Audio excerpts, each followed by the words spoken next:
সেটি হচ্ছে না, আমি তোমাকে তোমার জন্য ক্লাসটা করা হচ্ছে নতুন করে। তাহলে আমরা এখন প্রেজেন্ট পারফেক্ট টেন্সের ছড়া এবং ছক শিখব, তাই তো? তোমাকে আমি মনে করানোর চেষ্টা করলাম যে একটা দুটো বাক্য মনে করো, কিন্তু কিছুতেই মনে করতে পারলে না। কিন্তু এই টেন্সটা প্রচুর ব্যবহার আছে বলে অন্তত আমার অবজারভেশন। তাহলে আচ্ছা স্যার, আমাকে একটা কথা বলুন। হ্যাঁ, কোনো ধরুন একটা বাক্য তৈরি করতে গেলে তাহলে তো এই সবগুলো কাজে লাগে। অবশ্যই, সেই জন্যই তো শেখানো হচ্ছে। তাহলে স্যার স্পোকেন ইংলিশেও তো অনেক সময় কাজে লাগে। Spoken English, spoken English is English, হ্যাঁ, English language to express our thought. না স্যার, বলছিলাম কথা বলতে গেলেও তো অনেক সময় কাজে লাগে। লাগবেই লাগবে, অবশ্যই লাগবে। তোমাকে প্রথমে বলেছিলাম না, গোল পার্কে স্পোকেন ইংলিশের কোর্স আজ থেকে 20 বছর 25 বছর আগে, না আরও বেশি, আমি জানতাম 5 বছরের কোর্স ছিল। আমার একটা বন্ধু তখন শিখতে গেছিলো, এরকম বলছিল 5 বছরের কোর্সে ভর্তিও হয়েছিল, এবং তা বলেছিলাম তার মানে কেন সেই বেসিক জিনিসই শেখানো হবে। হ্যাঁ, if you don't make your base strong, you cannot make any building or anything on it. Base নড়বড়ে তো সব নড়বড়ে। আমাদের শিক্ষা ব্যবস্থায় প্রাইমারি এডুকেশানটা অনেকটাই নেগলেক্টেড। প্রাইমারি স্কুলে ঠিকমতো বাচ্চাদের শেখানো হয় না, যার ফলে আমাদের শিক্ষা ব্যবস্থার এত অবনতি, এটা মনে রাখবে। হোয়ারাজ ইংলিশ মিডিয়ামগুলো লক্ষ্য করো, সেখানে দেখবে বা নার্সারি, কেজি 1 কেজি 2 অর্থাৎ প্রি প্রাইমারি স্টেজে বাচ্চাদের এত বেশি মানে কেয়ার নেওয়া হয় যে ওখানেই ওদের বেস তৈরি হয়ে যায়। একটা ইংলিশ মিডিয়াম পড়া বাচ্চা যদি আপ টু 4 বা 5 পড়ে থাকে, তার সঙ্গে তুমি এমনি সাধারণ প্রাইমারি স্কুলে পড়া বাচ্চার মানে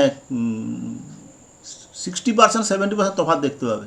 তার চোখ মুখ কথা বলে, তার ভাষা, তার কথা বলা, তার ইংলিশ বিশেষ করে যে প্রোনাউন্সিয়েশান ইত্যাদি, তার অনেক তফাৎ। আমরা তো প্রায় লক্ষ্য করি যে ছেলেটা প্রাইমারিতে ইংলিশ মিডিয়াম স্কুলে পড়েছে বা কোনো নার্সারি স্কুলে পড়েছে, তার সঙ্গে আমাদের সাধারণ প্রাইমারি বাচ্চারা অনেক ক্ষেত্রেই, এক্সেপশন কেস থাকতে পারে, কিন্তু অনেক ক্ষেত্রেই পেরে উঠবে না। তার মানেটা কী বলো তো? অ্যাকচুয়ালি 7-8 বছর বা 9 বছর বয়সের মধ্যেই বাচ্চাদের ভাষা শিক্ষা বা মেন যে জায়গাটা মানে অন্যান্য সমস্ত দিকে ডেভেলপমেন্ট হয়ে যায়। মানে সত্যিকারে যেটা অঙ্কুর থেকে ডেভেলপমেন্ট হওয়া বলতে বোঝায়, বা বাকি বড় হলে মানে সেইগুলোরই ডেভেলপমেন্ট ঘটে। মানে এটাকে আমি বোঝানোর জন্য বলি যে ঠিক যেমনভাবে একটা ঘর তার বেসের উপর বা ভিতের উপর দাঁড়িয়ে থাকে, কিন্তু ভিতটাকে কেউ দেখতে পায় না। তুমি ঘরের ভিত দেখতে পাও নর্মালি? কিন্তু কেউ দেখতে পায় না, কিন্তু সেই ভিতের উপরই ঘরটা দাঁড়িয়ে থাকে। ঠিক তেমনিভাবে ছোটোবেলাকার সব কিছু, বাড়ির পরিবেশ, বাবা মার শিক্ষা, স্কুলের পরিবেশ, চিন্তা ভাবনা, সব কিছু তার ভেতরে কাজ করে, এবং সেটা যে কীভাবে কাজ করে, হ্যাঁ, সেটা আমরা সাধারণ মানুষেরা জানতেই পারি না, বুঝতেই পারি না। ঠিক আছে? হ্যাঁ, আরও ভালো করে বলতে গেলে অ্যাকচুয়ালি বাচ্চার যে সব কিছু তৈরি হয় সেই ভ্রূণ অবস্থা থেকেই। মার অ্যাটিটিউড, মার খাওয়া দাওয়া, মার ঘুমোনো, মার প্রবৃত্তি, সবটাই ছেলে মেয়েকে তখন থেকেই প্রভাবিত করে। ওই জন্যই আমাদের দেশে, হ্যাঁ, যাতে খারাপ পরিবেশে বা ঝগড়াঝাটির পরিবেশে না থাকে, সেই জন্য মানে মায়েদেরকে ওই মানে বাপের বাড়িতে পাঠিয়ে দেওয়া হতো অনেক সময়, যাতে তারা সেখানে একটু মানে ভালো পরিবেশে থাকতে পারে, ইত্যাদি ইত্যাদি। অনেক কথাই সব বাদ দাও, বেশ বোঝাতে গিয়ে কথাগুলো আসছিল। অবশ্যই লাগবে স্পোকেন ইংলিশের ক্ষেত্রে, অবশ্যই তোমার টেন্স লাগবে না। তুমি একটা বন্ধুকে জিজ্ঞেস করছো তুই কবে এসেছিস এখানে, তাহলে এটা তো প্রেজেন্ট পারফেক্ট টেন্সের বাক্য, এসেছিস। তাহলে when have you come here, তুমি কি বলবে? ডিড দিয়ে বলা যায়, বললেও আসলে কি বলো তো, স্পোকেন ইংলিশের কথাগুলো কুইক হয়। আমরাও যদি অনেক সময় ভুল বলে ফেলি, কেউ ধরতে পারে না বা কেউ ধরার প্রয়োজনীয়তা বোধ করে না, because they are the main purpose is the communication, not the grammatical perfection. But if you use something wrongly and it mislead to the meaning, then it is a gross mistake. Spoken ইংলিশের ক্ষেত্রে। আর তবে অভ্যাস এমন একটা জিনিস যে by nature মানুষ grammar শিখে যায়। আমি এটা তোমাকে বলিনি যে একটা বাচ্চা যখন তার মাতৃভাষায় কথা শেখে, সে কি আগে গ্রামার শেখে না আগে ভাষা শেখে? আগে ভাষা। আগে ভাষা শেখেছে। এবং একটা বাচ্চা যেভাবে কথা বলে তার মনের ভাব প্রকাশ করে, সেখানে ন্যাচারাল গ্রামার কাজ করে। And how did that natural grammar come to him or her? না, by observing or listening to the other elders. বড়দের কথা শুনে শুনে সে বাই নেচার, স্বভাবগতভাবে, প্রকৃতিগতভাবে কোনটা ঠিক কোনটা ঠিক, কোন ভাষাটা ঠিক সেটা সে বোঝে। হ্যাঁ, এটা হচ্ছে ন্যাচারাল গ্রামার। কিন্তু that is not sufficient for, natural grammar is not sufficient for written for. একটা তুমি ইংলিশে কথা বলতে পারো মানে ইংলিশে ভালো লিখতে পারবে তার কোনো মানে নেই কিন্তু। হ্যাঁ, most cases this does not happen. কারণ written English have some rules, special rules, that should be strictly applied to make the sentences clear to the reader. পাঠকের কাছে বাক্যগুলোকে সঠিক করার জন্য you have to maintain some rules. Written English and spoken English are not fully the same thing. There is আচ্ছা sir, তাহলে আর কি কাজে লাগে মানে স্পোকেন ইংলিশের ক্ষেত্রে? কিটা স্পোকেন ইংলিশের ক্ষেত্রে কি কাজে লাগে? মানে কথা বলার যে ল্যাঙ্গুয়েজের ক্ষেত্রে আর মানে কি কাজে লাগে স্যার? এই সেন্টেন্স তো লাগে, সেন্টেন্স তো লাগে। শোনো, spoken English means you have to communicate. How did you, তোমাকে কমিউনিকেট করতে হবে, যোগাযোগ করতে হবে, বা তোমার আইডিয়াকে এক্সপ্রেস করতে হবে। সেটা কিভাবে করা হয়? সেন্টেন্সের মাধ্যমে। এবং কোন ধরনের সেন্টেন্সের মাধ্যমে? না, অল টাইপস অফ সেন্টেন্সের মাধ্যমে। অল টাইপস অফ সেন্টেন্স মানে অ্যাকর্ডিং টু যে মিনিং আছে, 5টা ভাগ, সেই সেন্টেন্সগুলো বা বেশি ব্যবহার হয়। আবার বড় বড় সেন্টেন্স মানে সিম্পল, কমপ্লেক্স, কম্পাউন্ডকে ব্যবহার করতেই পারে। এবার সে তার নলেজ অনুযায়ী ব্যবহার করবে। হ্যাঁ, অর্থাৎ তুমি যেটা জানতে চাইছো মনে হয় যে আমার এই গ্রামাটিক্যাল রুলসগুলো স্পোকেন ইংলিশে কীভাবে কাজে লাগবে, এই তো? এটা this is your question. Basic জিনিসটা তোমাকে জানতেই হবে, otherwise you will not be able to express yourself. হ্যাঁ, তুমি নিজে প্রকাশ করতে পারবে না। তুমি বলতেই পারো আমি তো, শোনো তাহলে আমি স্পোকেন ইংলিশের কথা ছাড়ো, মাদার টাঙে যখন কেউ কথা বলে তখন তাকে কিছু মানে জিনিস মেনটেন করতে হয়। তো তুমি ধরো বাংলাতেই বলছো, যাব না আমি মামা বাড়ি। তুমি যদি সবসময় উল্টো আমি মামা বাড়ি যাবো না বলে যদি কেউ যাবো না আমি মামা বাড়ি, এটা অ্যালাউড, কিন্তু this is not a good language. বুঝতে পারলে ব্যাপারটা? স্ট্যান্ডার্ড বলে একটা কথা আছে তো, যেটা সবাই অনুসরণ করে maximum, that is called standard, that is accepted. Standard means accepted rules. কেউ যদি বলে এরকম যাব না স্কুলে, ধরো আমি যাব না স্কুলে, আমি স্কুলে যাব না, this is the normal way. আর যাব না স্কুলে আমি, এটা যদি কোনো বাচ্চা বলে বা কেউ বলে, তাহলে সে কিন্তু নর্মাল নিয়মটাকে ডাইভার্ট করছে। সেই হয় ইচ্ছে করে করছে, না হলে জোর দেওয়ার জন্য করছে, না হলে সে জানে না। এই তিনটের কোনো একটা হতে পারে। এবারে বলো তুমি কি, আমরা যদি সবাই যদি এরকমভাবে উল্টোপাল্টাভাবে বলা শুরু করি, তাহলে সমাজে হোক বা পরিবারে হোক কি বিশ্রী অবস্থা তৈরি হবে জানো তো? গ্রামারটা কেন আনা হয়েছে? গ্রামারটা আনা হয়েছে একটা অর্ডার মেনটেন করার জন্য, যে অর্ডারটা সবাই ফলো করবে, তাহলে নর্মালি কোনো বুঝতে অসুবিধা হবে না। সেই জন্য তো অতএব তুমি এইগুলো না শিখলে তোমাকে বুঝিয়ে দেওয়া হবে প্রতি মুহূর্তে যে তুমি এইটা জানো না বলে তুমি এই ভুল ল্যাঙ্গুয়েজটা ইউজ করলে। তো যাই হোক, তুমি টেন্সটা শেখো, তো তারপরে তোমাকে অনেক অনেক ধাপ আছে, সেগুলো তখনই বুঝতে পারবে। এগুলো এমনি মানে আগে থেকে এমনি সবটা বোঝা যাবে না। পুকুরে ডুব তো মারো, ডুব মেরে কতটা গভীর দেখতে হবে তোমাকে, তাই না? হ্যাঁ, তুমি জলে নামাবার আগে কত গভীর আছে সেটা বলে বর্ণনা করা সবসময় যাবে না।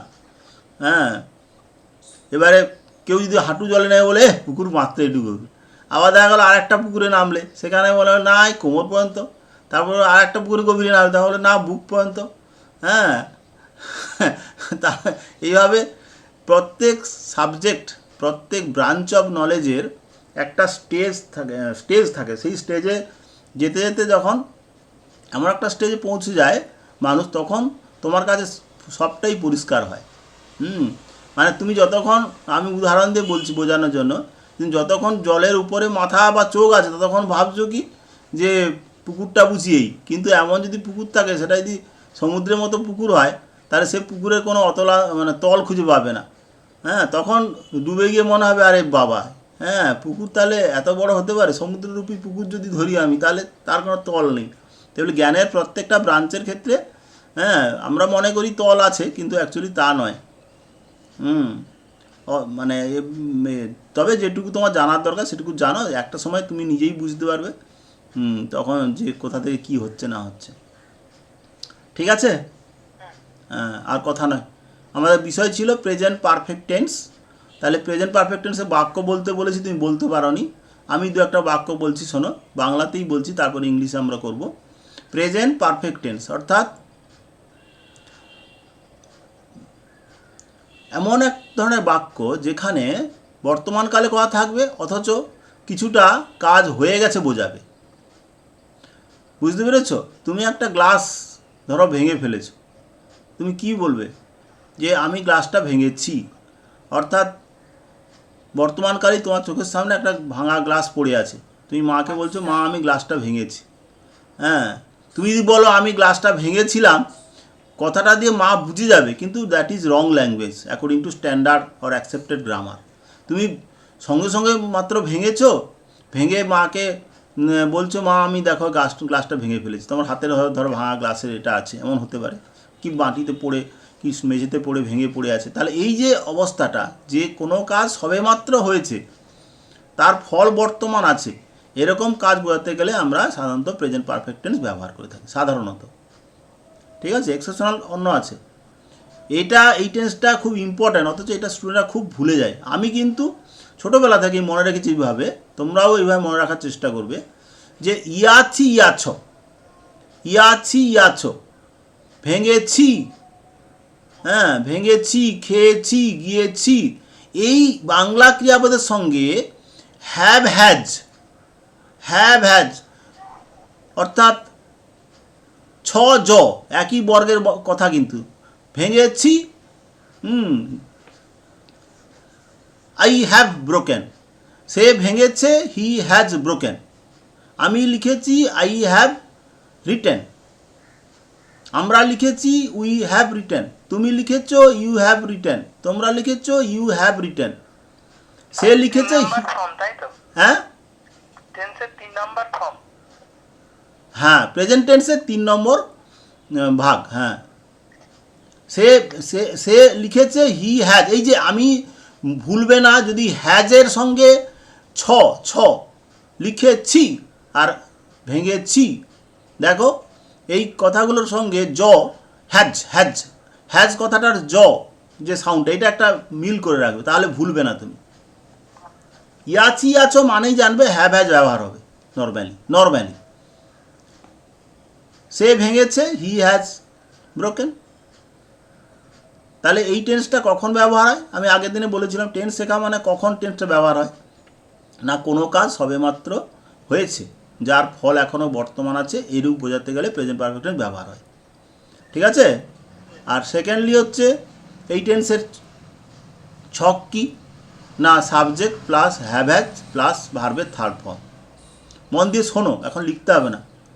হ্যাঁ, আর হচ্ছে আমি লেখার টাইম দেবো, একটু পরে দিচ্ছি। এই টেস্টটা খুব ইম্পর্ট্যান্ট, অথচ স্টুডেন্টরা খুব ভুলেও যায়, কেন যায় আমার ঠিক মাথায় ঢোকে না, তবে ব্যাপারটা স্যারের কথা অনুসরণ করে না ওই জন্যই। আর হচ্ছে কি গঠনের ছক subject plus have has plus ভার্বের থার্ড ফর্ম, আর বাংলা ক্রিয়াপদে ইয়াছি ইয়াছো থাকবে। এই 3টে জিনিস মনে রাখলেই হবে।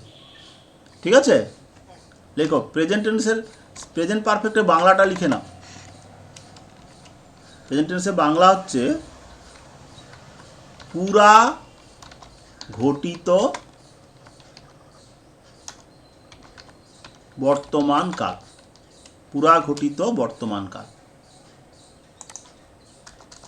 আমি প্রথমেই বলেছি বাংলা ইংলিশ শিখতে গেলে নিজের মাতৃভাষাকে আগে ভালো করে শিখতে হবে, তারপরে অন্য কথা। ঠিক আছে?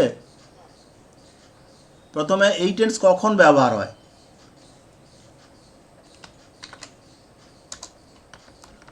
কখন এই টেন্স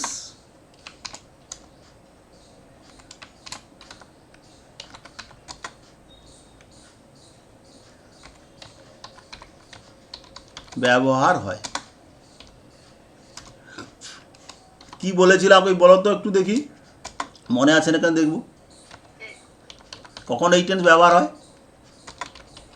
স্যার ওই তো মানে হচ্ছে কোনো কাজ হয়ে গিয়েছে কিন্তু বর্তমান নেই। লেখো বর্তমানকালে কোনো কাজ হয়েছে বা ঘটেছে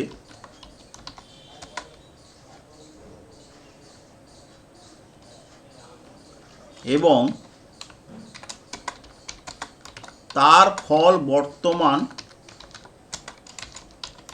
আছে।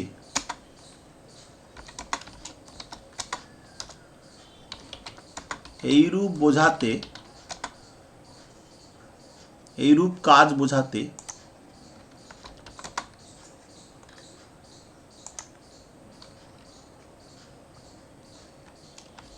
এই টেন্স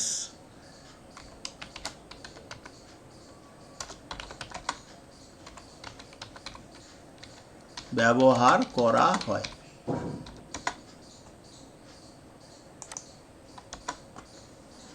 কখন এই টেন্স ব্যবহার হয় তাহলে জেনে গেলে, প্রেজেন্ট পারফেক্ট টেন্স কখন ব্যবহার হয়? বর্তমানকালে কোনো কাজ হয়েছে না করে সবে মাত্র হয়েছে কথা লেখা, আমি ভুলে গেছি কথা লিখতে। কোনো কাজ সবে মাত্র হয়েছে, সবে মাত্র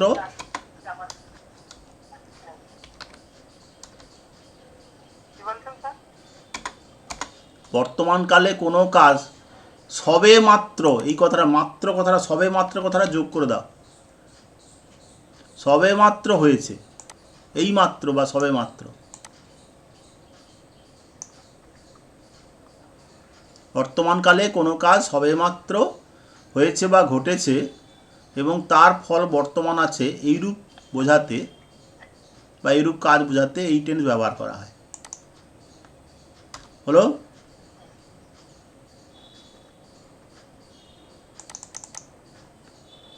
তারপর লেখো এই টেন্স গঠনের ছক কি? আচ্ছা, এই টেন্সের বাংলা ক্রিয়াপদ কি, ক্রিয়ারূপ কি? এই টেন্সের বাংলা ক্রিয়ারূপ কি? এই টেন্সের বাংলা ক্রিয়ারূপ কি? এই টেন্সের বাংলা ক্রিয়ারূপ কি?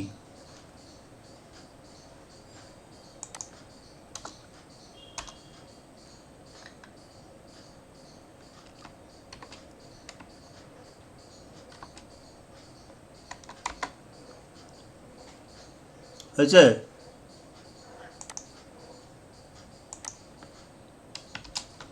লেখো এই টেন্সের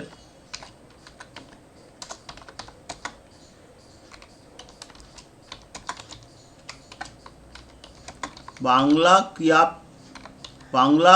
ক্রিয়াপদের সঙ্গে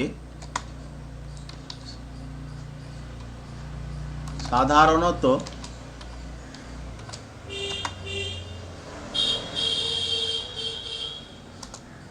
ইয়াছি,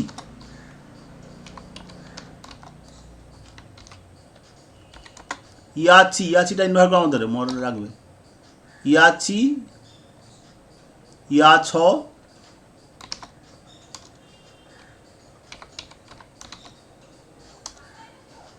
ইয়াছি, ইয়াছ, ইয়াছে বা এছে, এছ, হ্যাঁ এরকম বলা হয়ে থাকে, ইত্যাদি যুক্ত থাকে। এটা সাধু ভাষা, ইয়াচি ইয়াছো ইয়াছে সাধু ভাষায় যুক্ত থাকে। যেমন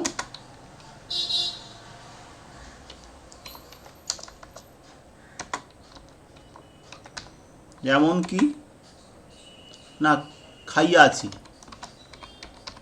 খাইয়াছি সাধু চলিত ভাষায় খেয়েছি।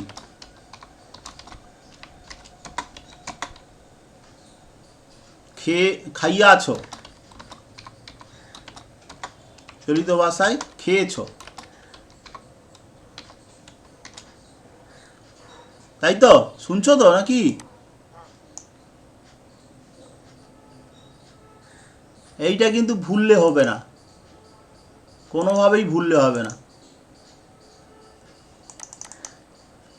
এরপরে হচ্ছে এই ক্রিয়া, এই টেন্সের ইংলিশ স্ট্রাকচার কি?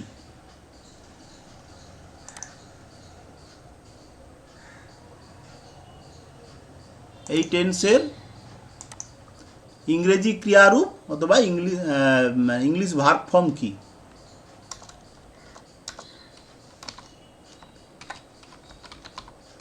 ইংরেজি ক্রিয়ারূপ অথবা ইংলিশে লিখলে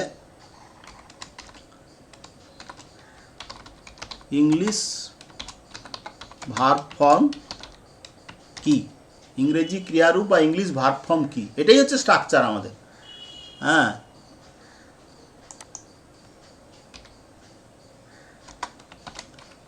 ইংলিশ ভার্ব ফর্মটাকে আমরা বলছি স্ট্রাকচার। ভার্ব স্ট্রাকচারটা কি এই টেন্সে, ভেরি ভাইটাল জিনিস এটা।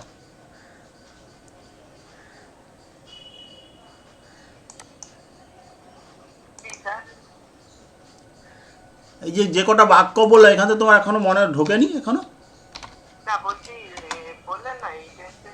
হ্যাঁ, এই যে হ্যাভ হ্যাজ দিয়ে বাক্যগুলো বলো, ওখান থেকে তুমি নিজেই বলো না।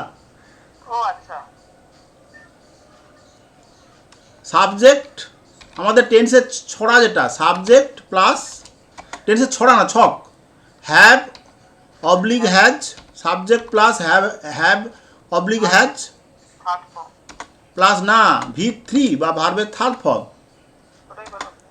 হ্যাঁ, না এটা বিশেষ সময় রাখতে হবে, V3 বা ভার্বের থার্ড ফর্ম। অন্য টেন্সের সঙ্গে অনেক তফাৎ আছে। এবং সবসময় যেহেতু প্রথম টেন্স শিখছো, এটা জানবে এটা অ্যাক্টিভ ভয়েস ফর্ম, কিন্তু যেহেতু ম্যাচিওর স্টুডেন্ট সেই জন্য। তাহলে V3 মানে V3টাকে আমি অনেক সময় VPP বলে বলি, ভার্ব, হ্যাঁ, পাস্ট পার্টিসিপল, ভার্বের পাস্ট পার্টিসিপল ফর্ম।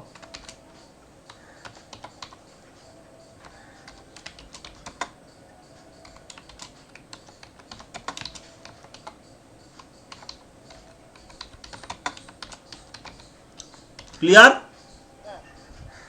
এইটা কিছুতেই, এটাই তো আমাদের সেই টেন্সের ছক।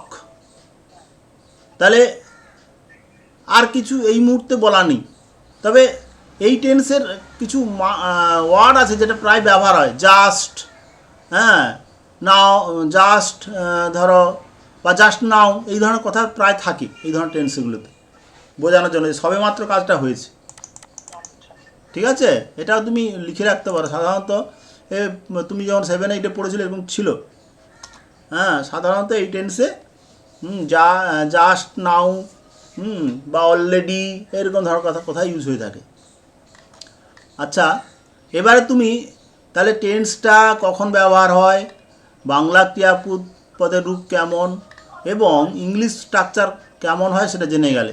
এবারে তুমি ছড়া তৈরি করার চেষ্টা করো। ইট ভার্ব দিয়ে প্রেজেন্ট পারফেক্ট টেন্সের ছড়া। এবার লিখে বেরো তুমি, ওটা লিখে আমাকে বলতে হবে। আমি ইংলিশে লিখছি এটা। Use of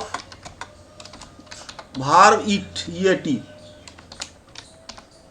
use of verb it in present perfect tense. বাংলায় লিখব ইট ভার্ব দিয়ে প্রেজেন্ট পারফেক্ট টেন্সের ছড়া। ছড়া ইংরেজি দিয়েও ইউজ নয়, রাইমস বলা যায়। ছড়া কথাটা শুনতে ভালো, এই জন্য আমি ব্যবহার করছি। রাইমস কথাটা আমার খুব একটা ভালো লাগে না। তাহলে ইট ভার্ব দিয়ে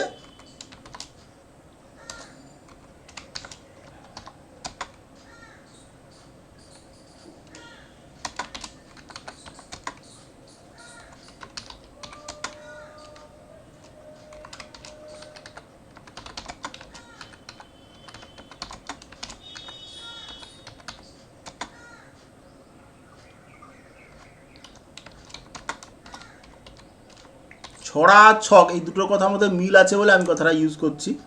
এবছর থেকে এটা ইউজ করছি, এটা খুব মনে রাখার পক্ষে ভালো। লিখে ফেলো, লিখে আমাকে বলতে হবে তোমাকে এক্ষুনি। আমরা কিন্তু ইতিমধ্যে আলোচনা করেওছি। তুমি তাহলে চট করে আমাকে ইট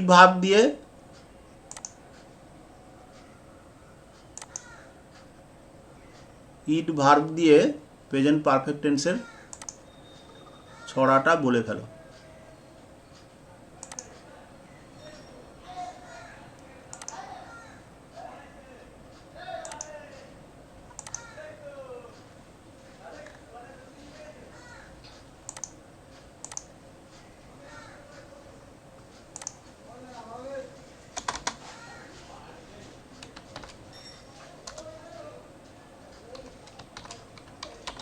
সেই ছক করেছে তো, সিঙ্গুলার প্লুরাল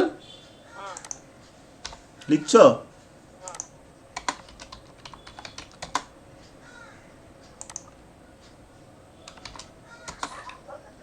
আচ্ছা স্যার, হ্যাঁ বলো। ধরুন আই হ্যাভ ইটেন, আমি খাইয়াছি। খাইয়াছি, ঠিক, বা খেয়েছি।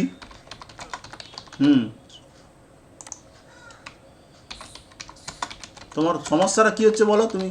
এত না, সমস্যা কিছু না। ঠিক আছে, হ্যাঁ।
হয়েছে? এত সময় লাগার কথা নয় তো। না স্যার, হয়েছে আরেকটা। আমার কম্পিউটারে লেখা হয়ে গেল।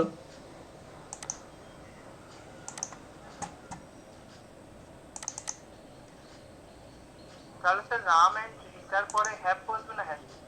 এখনো ডাউট কেন? ওটা টুয়েলভ নাম্বার, হ্যাভ হবে। ঠিক আছে, টুয়েলভ নাম্বার তো। যাক, ডাউট লাগতেই পারে, সেই জন্যই তো প্র্যাকটিসটা করানো হচ্ছে।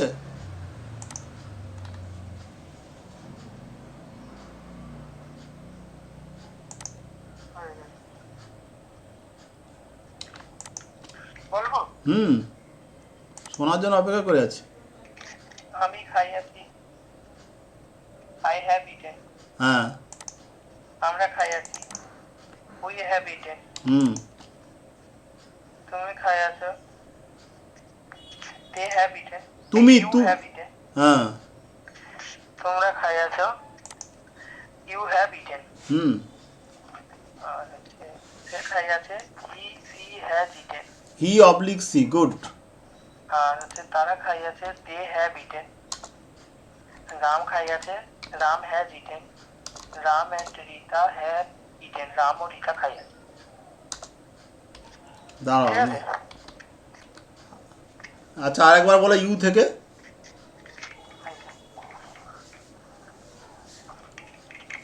আমি একটু অন্যমস্ক হয়ে গেছিলাম আসলে, আমি হিটা সি দিইনি বলে ওটা হ্যাঁ। তুমি খেয়েছো, তুমি খেয়েছো, ইউ হ্যাভ ইটেন। হ্যাঁ। তোমরা খেয়েছো, ইউ হ্যাভ ইটেন। সে খেয়েছে, she has eaten. He or she, he or বলবে, হ্যাঁ। এটা অভ্যাসটা করো, he or she has eaten, হ্যাঁ। তারপর দে হ্যাভ ইটেন। তারা হুম খাইয়াছে। হুম রাম হ্যাজ ইটেন। রাম খাইয়াছে। হুম Ram and Rita have eaten. হ্যাঁ হ্যাঁ হ্যাঁ, রাম ও রীতা খাইয়াছে। গুড। এটাকে সবসময় মাথায় রাখতে হবে তোমাকে, যে যেন ভুলে না যায়। এই টেন্সটা প্রায় স্টুডেন্টরা ভুলে যায়, কেন জানি না, কিন্তু ভোলার কথা নয়। আমি ছোটোবেলাতে যদি মনে রাখতে রেখে আমি বলিও তোমাদের, হ্যাঁ তোমাকে আমি শিখিয়ে দিচ্ছি আজকে, এই হ্যাভ হ্যাজটা মাথায় রাখবে।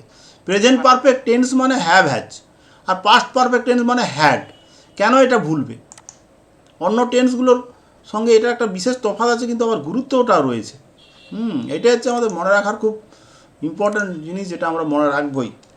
প্রেজেন্ট পারফেক্ট টেন্স মোটে ভুলবে না। এটা প্রেজেন্ট পারফেক্ট মনে থাকলে পাস্ট পারফেক্টও মনে থাকবে, নো প্রবলেম, কিন্তু এটাকে ভুলে গেলে চলবে না কিছুতেই।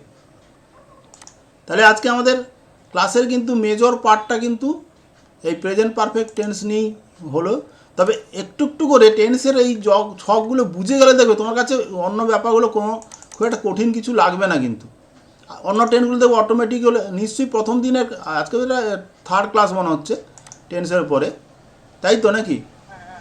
তাহলে সেটা তোমার আস্তে করে ক্লিয়ার হয়ে যাবে যদি তুমি একটু সতর্ক হও, ঠিক আছে?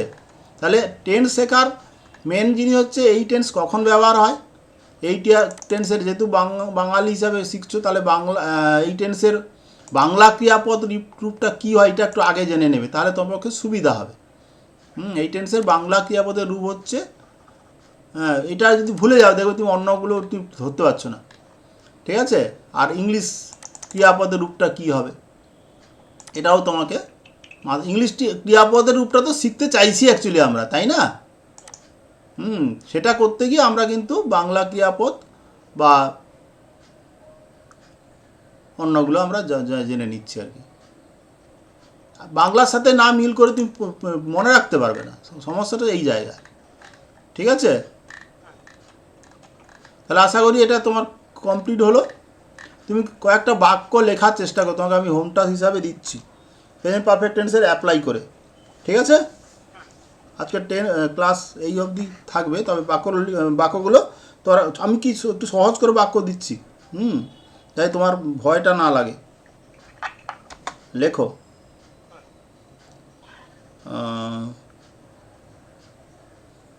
আমি তোমার চিঠি পেয়েছি। আমি তোমার চিঠি পেয়েছি। সে এখানে এসেছে।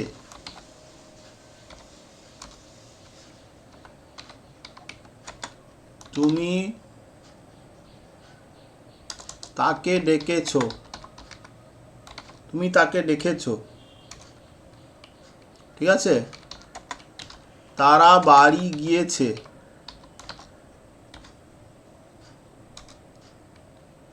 তারা বাড়ি গিয়েছে। মা ভাত রান্না করেছেন। মা ভাত রান্না করেছেন।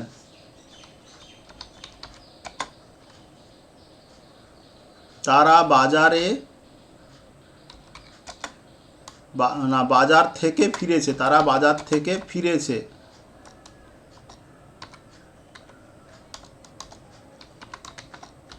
তারা বাজার থেকে ফিরেছে। তাকে ঘড়িটা দেওয়া হয়েছে।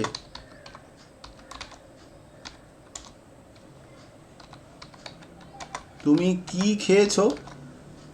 তুমি কি খেয়েছো? Question mark. কয় দীর্ঘই কি হয়েছে? তারা ঘড়িটা তাকে ঘড়িটা দেওয়া হয়েছে।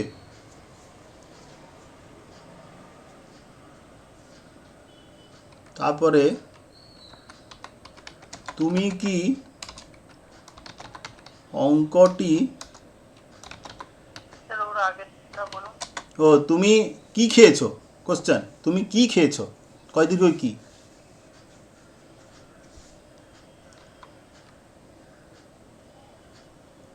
তুমি কি অঙ্কটি করেছো?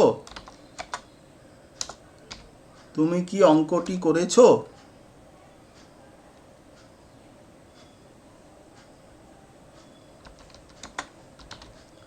সে কোথায় গিয়েছে? শেষের দিকে বাক্যগুলো একটু অ্যাডভান্স দিয়ে ফেলেছি, চেষ্টা করবে, কিন্তু সবগুলোই কিন্তু প্রেজেন্ট পারফেক্ট টেন্সের বাক্য আছে। হ্যাঁ, শেষের এগুলো কোশ্চেন মার্ক। হ্যাঁ, লাস্টের তিনটে তো কোশ্চেন মার্কই। আর একটা দিচ্ছি,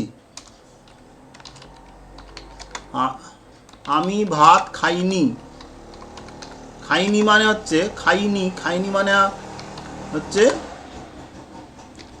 নেগেটিভ সেন্টেন্স, প্রেজেন্ট পারফেক্টের নেগেটিভ সেন্টেন্স। আমি ভাত খাইনি, খেয়েছি নেগেটিভ খাইনি, ঠিক আছে? আমি ভাত খাইনি, আমি খেয়েছি তার নেগেটিভ করবে, ঠিক আছে? আর লাগবে? আমি ভাত খেয়েছি বা খাইনি। আচ্ছা, 3 মিনিট পড়া, ওয়ার্কবুকের পড়া দিতে হবে কিন্তু। ঠিক আছে, চট করে হোয়াটসঅ্যাপে পাঠিয়ে দাও আমাকে। আগের দিনের কাজটা পাঠিয়ে দিচ্ছি। এই ক্লাসটা এখানেই শেষ হলো তাহলে।